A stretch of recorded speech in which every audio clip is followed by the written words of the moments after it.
Kenapa ada adegan yang terasa hidup, ya, menegangkan dan bikin penonton terus mengikuti alur ceritanya. Sementara ada adegan lain yang dialognya panjang tapi terasa datar. Seringkali masalahnya bukan karena aktornya jelek, bukan juga karena naskahnya lemah, ya. Masalahnya adalah kita tidak benar-benar tahu apa yang sedang terjadi di dalam adegan itu. Kita tahu siapa yang bicara, kita tahu siapa yang masuk dan keluar, tapi kita belum tahu perubahan apa yang sedang terjadi, siapa menginginkan apa, dan kenapa satu kalimat bisa mengubah seluruh arah adegan.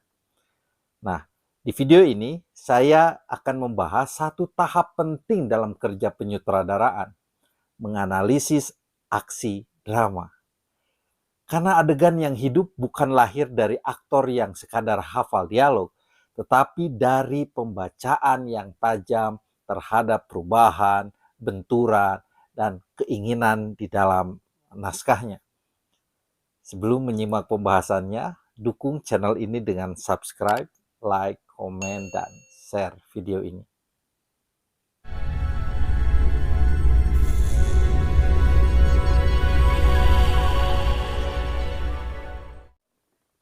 Di video ini saya akan membahas penyusunan naskah dan analisis aksi dalam naskah drama.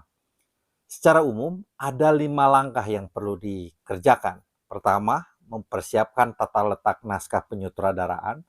Lalu kedua, memberi nama pada setiap babak atau adegan. Yang ketiga, menemukan peristiwa-peristiwa penting, ya. Keempat, ini membaca niat atau tujuan tokohnya. Dan yang kelima, menyiapkan teks untuk para aktor. Kalau tahap-tahap sebelumnya membantu kita membangun dunia lakon, maka di tahap ini kita mulai bertanya, sebenarnya apa yang sedang terjadi dari momen ke momen di dalam adegan. Pertama, mempersiapkan tata letak naskah penyutradaraan. Sampai tahap ini, ya, mungkin kita belum banyak menulis atau mencatat langsung ya di naskah. Tapi ketika kita mulai menganalisis aksi drama, naskah akan berubah menjadi alat kerja. Artinya, naskah ini harus cukup rapi, cukup longgar, dan cukup jelas untuk dicatat. Karena di ruang latihan, kita tidak butuh naskah yang indah, yang bersih seperti buku bacaan. Kita butuh naskah yang bisa dipakai berpikir cepat. Jadi sebelum mulai menganalisis, penting untuk memastikan bahwa naskah punya ruang untuk catatan, ya. Strukturnya mudah dibaca dan kita bisa bergerak cepat dari satu bagian ke bagian lain tanpa kebingungan. Naskah yang rapi bukan soal kerapihan semata yang bersih. Ia juga menunjukkan bahwa sutradara tahu apa yang sedang dikerjakannya. Yang kedua, memberi nama pada setiap babak atau adegan. Ini bagian yang kelihatannya kecil tapi sebenarnya sangat penting ya. Kalau kita hanya menyebut adegan 1, babak 2, adegan 3 misalnya ya, itu tidak memberi aktor sesuatu yang konkret ya untuk dimainkan. Sebaliknya, akan jauh lebih berguna kalau kita memberi nama adegan berdasarkan apa yang benar-benar sedang terjadi di adegan itu. Bukan judul yang puitis, bukan judul yang terlalu abstrak ya, tapi judul yang langsung mengarah pada tindakan. Contohnya dari Kapai-Kapai ya. Kalau kita memakai Kapai-Kapai, beberapa bagian adegannya bisa diberi nama seperti Abu dibujuk untuk tak percaya pada cermin tipu daya. Rumah tangga Abu dan Iem diguncang oleh hidup sehari-hari. Abu mencari jalan keluar dari kutukan hidupnya. Waktu menyergap dan menghabisi Abu. Kenapa seperti itu? Karena judul semacam itu memberi aktor fokus yang konkret ya. Aktor tidak bermain simbol, aktor bermain tindakan ya, dibujuk, diguncang, dicari, dihabisi. Contoh lain dari Jam Dinding yang Berdetak. Dalam Jam Dinding yang Berdetak ini ya, adegan-adegannya bisa diberi nama seperti Keluarga ini berusaha bertahan sejak pagi. Rahasia kelaparan dan luka rumah tangga mulai terbuka. Keluarga membangun kebahagiaan yang rapuh. Mama menunggu dan waktu membawa kabar kematian. Judul-judul seperti ini membantu kita mengingat bahwa setiap adegan punya gerak utama. Jangan sampai kita tenggelam dalam detail dialog lalu lupa apa yang sedang dikerjakan semua orang di dalam adegan itu. Yang ketiga, peristiwa. Sekarang kita masuk ke bagian penting ya, yakni peristiwa. Peristiwa adalah momen ketika terjadi perubahan yang memengaruhi semua orang yang hadir di dalam adegan. Jadi peristiwa bukan sekadar ada yang bicara. Peristiwa bukan sekadar topik berganti. Peristiwa adalah saat sesuatu berubah dan perubahan itu menggeser arah tindakan semua tokoh. Sederhananya adalah drama adalah rangkaian perubahan. Kalau kita tidak bisa melihat perubahan-perubahannya, kita akan sulit melihat tenaga adegan. Contohnya peristiwa dalam Kapai-Kapai. Dalam Kapai-Kapai, salah satu peristiwa penting adalah ketika kita mulai sadar bahwa hidup Abu tidak hanya realistis, tetapi juga dikepung oleh kekuatan-kekuatan yang mengatur, yang memperdaya, dan menunda kesadarannya. Misalnya, Mak menanamkan dongeng terus-menerus ya, cermin tipu daya kepada Abu. Ini bukan sekadar cerita, ini perubahan. Karena sesudah itu, Abu makin terikat pada harapan palsu. Lalu yang kelam menyatakan waktu secara brutal 1930, 1919, 1941, 1980 dan lain-lain. Itu juga peristiwa. Karena waktu tidak lagi netral, waktu menjadi kekuatan yang merobek hidup Abu. Lalu Iem ya mengabarkan bahwa ia bunting. Itu jelas peristiwa karena setelah itu relasi Abu dengan rumah tangga, tanggung jawab dan harapannya berubah. Lalu yang kelam ya menyatakan bahwa Abu sudah waktunya mati. Ini adalah peristiwa besar karena seluruh lakon tiba-tiba dikunci oleh nasib yang tak lagi bisa ditawar. Contoh lain dalam peristiwa dalam jam dinding yang berdetak ya. Beberapa peristiwa penting misalnya kita sadar ya, keluarga ini benar-benar tidak punya makanan yang layak. Ini bukan detail properti, itu adalah perubahan pembacaan. Karena penonton makin melihat bahwa ya rumah ini berdiri di tepi kehancuran. Lalu peristiwa lain adalah terbukanya papa punya perempuan lain dan semua orang di rumah sebenarnya sudah tahu. Ini peristiwa karena rumah tangga itu tidak lagi hanya miskin tetapi juga retak secara moral dan emosional. Lalu Benny dan Magda menyingkapkan hadiah ulang tahun perkawinan untuk mama dan papa. Ini penting karena tiba-tiba di tengah kemiskinan dan luka muncul upaya merawat keluarga.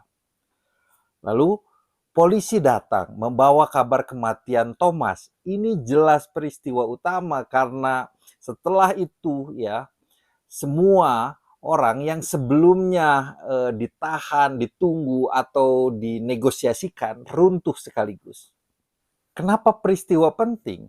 Karena peristiwa membantu kita membagi teks naskah ke dalam unit-unit kerja yang benar-benar hidup.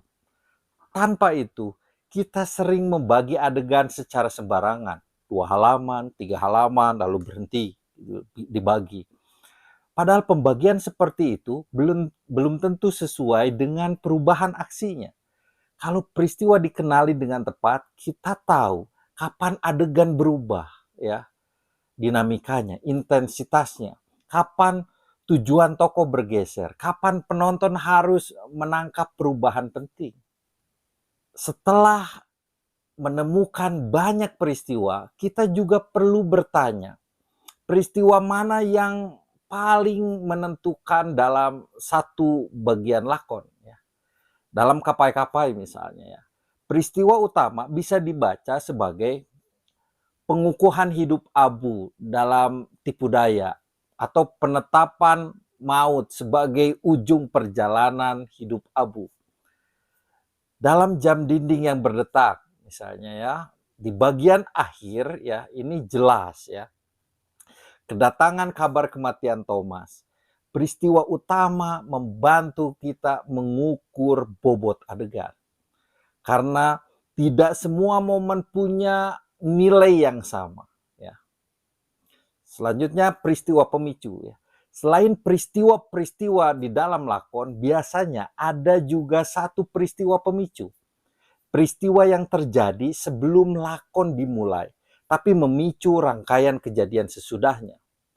Dalam Kapai-Kapai, ya, peristiwa pemicu bisa dibaca sebagai hidup Abu yang sejak awal ini ditundukkan oleh kerja, oleh kemiskinan, dan ilusi kebahagiaan, keselamatan. Dalam jam dinding yang berdetak, ya, peristiwa pemicunya bisa jadi pemecatan Thomas dari pekerjaannya. Kenapa? Karena dari situlah semuanya bergerak. Ekonomi keluarga runtuh, Magda berkorban, ya, Mary kelelahan, Benny tumbuh dalam kepahitan, dan Thomas kehilangan pegangan. Jadi kadang untuk memahami sebuah adegan, kita harus tahu kejadian besarnya yang memicunya, bahkan sebelum lampu pertama menyala. Yang keempat, niat atau tujuan tokoh. Setelah peristiwa, ya, langkah berikutnya adalah membaca niat. Niat adalah apa yang diinginkan tokoh dan dari siapa ia ingin menginginkannya. Ini penting sekali. Karena banyak aktor pada akhirnya akan bertanya, kenapa saya mengatakan ini? Kenapa saya melakukan ini? Apa yang sebenarnya saya inginkan di momen ini? Kalau sutradara tidak siap membaca niat, ya, latihan bisa habis hanya untuk memperdebatkan motivasi. Cara membaca niat, ya. Saat membaca niat, kita perlu melihat dengan menembus kata-kata. Karena yang penting bukan hanya apa yang diucapkan, tetapi keinginan apa yang mendorong ucapan itu. Dan perlu diingat ya, niat tidak selalu berubah setiap kali topik berganti. Kadang tokoh mengubah topik berkali-kali untuk mencapai satu tujuan yang sama. Contoh niat dalam Kapai-Kapai, misalnya Abu, ya. Dalam satu bagian lakon, niat Abu bisa saja dia ingin menemukan jalan keluar dari hidupnya, ya. Ingin mempercayai bahwa keselamatan, kebahagiaan masih mungkin. Ingin membebaskan diri dari kutukan, ya. Ingin mengerti apa sebenarnya yang sedang terjadi pada dirinya. Sementara emak bisa punya niat menenangkan Abu, membujuk Abu agar tetap percaya, ya, menahan Abu agar tidak sungguh-sungguh sadar, ya. Lalu yang kelam bisa punya niat menelanjangi kenyataan hidup Abu atau justru menegaskan bahwa ia tak bisa lari dari nasibnya. Jadi niat tokoh-tokoh ini saling berbenturan dan dari situlah ketegangan muncul. Contoh niat dalam jam dinding yang berdetak, ya. Dalam jam dinding yang berdetak, kita bisa lihat Mary mungkin ingin menjaga rumah tangga tetap utuh, ya, walaupun semuanya sudah retak. Benny ingin didengar, tapi juga ingin melawan kepalsuan dalam keluarganya. Bagda ingin menahan keluarga ini agar tidak benar-benar hancur. Lalu Thomas mungkin ingin tetap merasa dirinya masih lelaki yang punya kuasa, ya, meski hidupnya sudah goyah. Nah, kalau niat-niat ini bertemu dalam satu adegan, maka adegan akan punya benturan yang konkret. Dan itu jauh lebih kuat daripada sekadar memainkan suasana sedih atau suasana marah. Niat harus saling bertabrakan. Ini juga penting, ya. Jangan beri semua tokoh niat yang sama. Karena adegan akan hidup kalau niat-niat mereka saling bertabrakan atau saling mengganggu. Misalnya, satu tokoh ingin mempertahankan, yang lain ingin kabur, yang lain ingin membuka rahasia, yang lain justru ingin semuanya tetap tertutup. Disitulah aksi drama bekerja. Yang kelima adalah menyiapkan teks untuk para aktor. Nah, ini terakhir, naskah untuk latihan harus benar-benar menjadi alat kerja. Artinya, mudah dibaca, ada ruang untuk coret-coretan, catatan, ya, jelas pembagian adegannya, jelas peristiwanya, dan cukup lentur untuk dipakai dalam proses latihan. Kalau perlu, sutradara bisa menyiapkan versi naskah yang lebih nyaman dipakai di ruang latihan. Dan yang juga penting, semua aktor harus bekerja dengan versi teks yang sama. Karena kalau naskahnya berbeda-beda, ya, latihan bisa habis hanya untuk mencari halaman yang berbeda. Jadi, menganalisis aksi drama itu bukan sekadar memberi garis di naskah, pembatas ya, atau membuat catatan pinggir. Ini adalah kerja untuk menemukan apa yang benar-benar terjadi, perubahan apa yang paling penting, siapa menginginkan apa, dan bagaimana adegan bergerak dari satu benturan ke benturan lain. Dalam Kapai-Kapai ini berarti membaca bagaimana abu hidup di antara kerja, ilusi waktu, dan kematian. Sedangkan dalam Jam Dinding yang Berdetak, itu berarti membaca bagaimana sebuah keluarga bertahan di bawah tekanan ekonomi, waktu, rahasia, dan kehilangan. Kalau ini tidak dibaca dengan cermat, ya, adegan akan terasa seperti orang sekadar berbicara. Tapi kalau ini dibaca dengan tepat, setiap kalimat akan terasa punya bobot, punya beban. Setiap perubahan akan terasa penting dan setiap adegan akan punya denyut hidupnya sendiri. Jadi, sebelum bertanya, adegannya harus dimainkan dengan emosi apa? Coba tanya dulu, perubahan apa yang sedang terjadi di sini dan siapa sebenarnya menginginkan apa. Karena seringkali disitulah rahasia adegan yang benar-benar hidup. Terima kasih telah menonton video ini. Semoga bermanfaat. Selamat mencoba. Sampai jumpa di video berikutnya.